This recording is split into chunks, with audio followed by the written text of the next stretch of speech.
Don Guadalupe Acosta Naranjo, tiene usted el uso de la voz. Con esto se cierra la lista de oradores.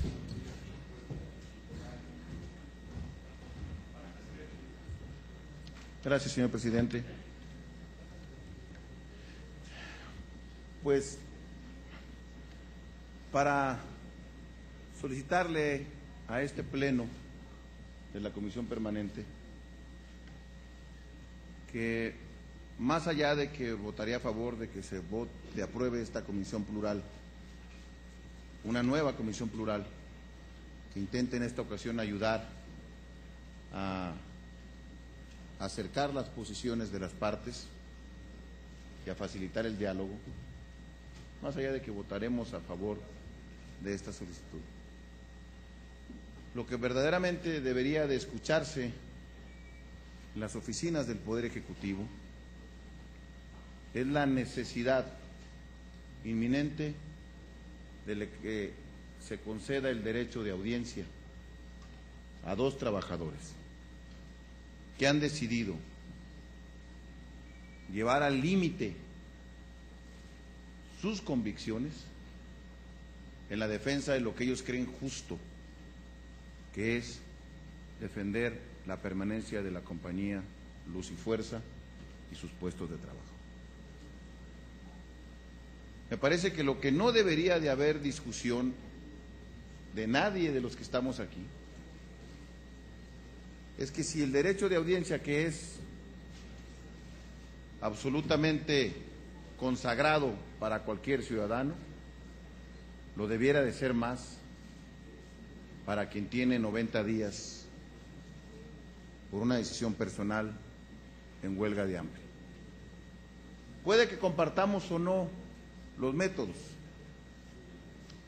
pero lo que no cabe duda es de la fuerza de sus convicciones de quienes han decidido poner en peligro su propia vida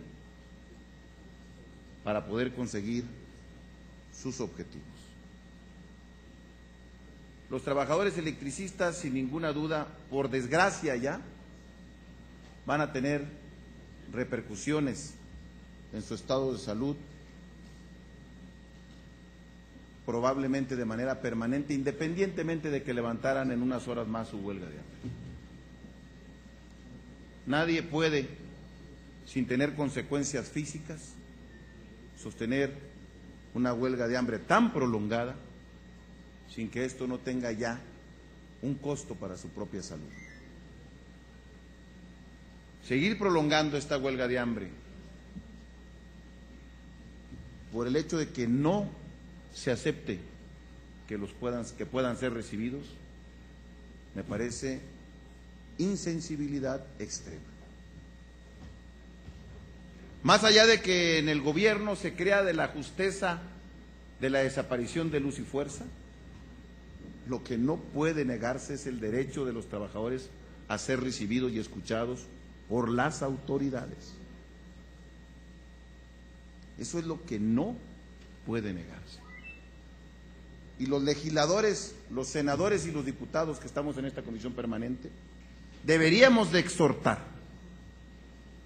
casi de exigir al gobierno federal que los reciba de inmediato, que los atienda de inmediato, porque eso no se le puede negar a ningún mexicano, mucho menos a trabajadores con estas convicciones. La huelga de hambre es un método el que ha sido usado en el mundo y en este país por distintas fuerzas políticas.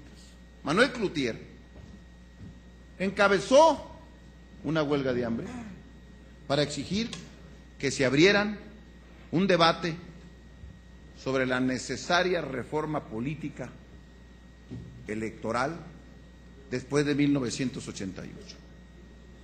El PAN no es la primera vez que utiliza el método de la huelga de hambre como una manera de hacerse escuchar respecto a sus demandas. Por eso no es exclusivo de una postura ideológica, sino es un método extremo. Yo también me sumo al llamado de muchos activistas sociales, políticos, de gente ligada al sindicalismo, de laicos, a solicitarle a estos dos trabajadores de que ojalá respetando su derecho a utilizar sus métodos de lucha que ellos han escogido, puedan levantar su huelga. No creo que valga la pena que pierdan la vida, él ni nadie.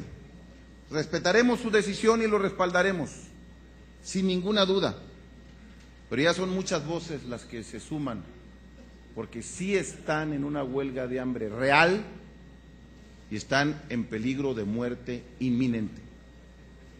Yo exhortaría a que el gobierno federal de inmediato acuda, atienda y conceda las audiencias que están solicitando quienes hoy, por su lucha, están a punto de perder la vida. Muchas gracias. ¿Le puede hacer una pregunta antes de que abandone usted la tribuna? Con todo gusto. Continúe. Al señor diputado, si tiene información de que dicha audiencia le haya sido negada a los que hoy están haciendo la petición, porque entiendo yo que de hecho hace unas horas el subsecretario de Gobierno, Gil, ha tenido comunicación para hacer posible esta audiencia de inmediato. La pregunta concreta es si usted tiene información de que esa audiencia haya sido negada, porque pude percibir de su exposición que el fondo del asunto, entre otros, es que tengan ese derecho de audiencia las personas que lo están solicitando. Conteste, por favor. No tengo información al respecto, mentiría. Sobre si a ellos se les ha negado la audiencia con el subsecretario de Gobernación, con Roberto Gil.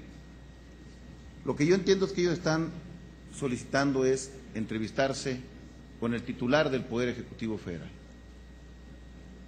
que es con él con quien han solicitado, no porque haya hecho falta reuniones entre el sindicato y la Secretaría de Gobernación, o en este caso el subsecretario de Gobernación, que entiendo ha sido designado para atender este tema.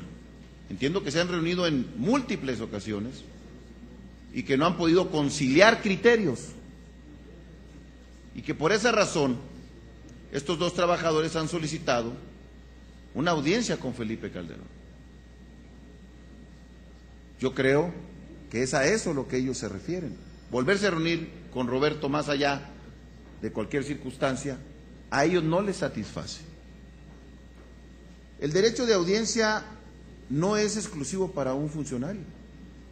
La obligación de dar audiencia, claro, todo tiene un orden, pues es con todos los titulares, con el titular, mejor dicho, del Poder Ejecutivo. Y en un caso tan extremo y que llama la atención de la opinión pública internacional y nacional, me parecería que no habría ninguna razón para no concederla. Fíjese usted, y perdone la comparación, hubo un debate muy intenso en el Senado de la República sobre el tema de los huelguistas de hambre en Cuba, una votación cerradísima, solamente un voto de diferencia, y se dividieron las opiniones incluso de las bancadas. Bueno, a ese gobierno al que se le acusa por sus adversarios políticos de insensible, tiene a presos que han salido hoy de ese país, se ha levantado esa huelga de hambre y se han comenzado a tomar medidas que distensan el conflicto que ahí se generó con un gobierno al que lo catalogan sus adversarios del más autoritario de América Latina. Tuvo la sensibilidad para intentar resolver un conflicto de esta naturaleza. Ante ese ejemplo, no pueden ustedes quedar atrás.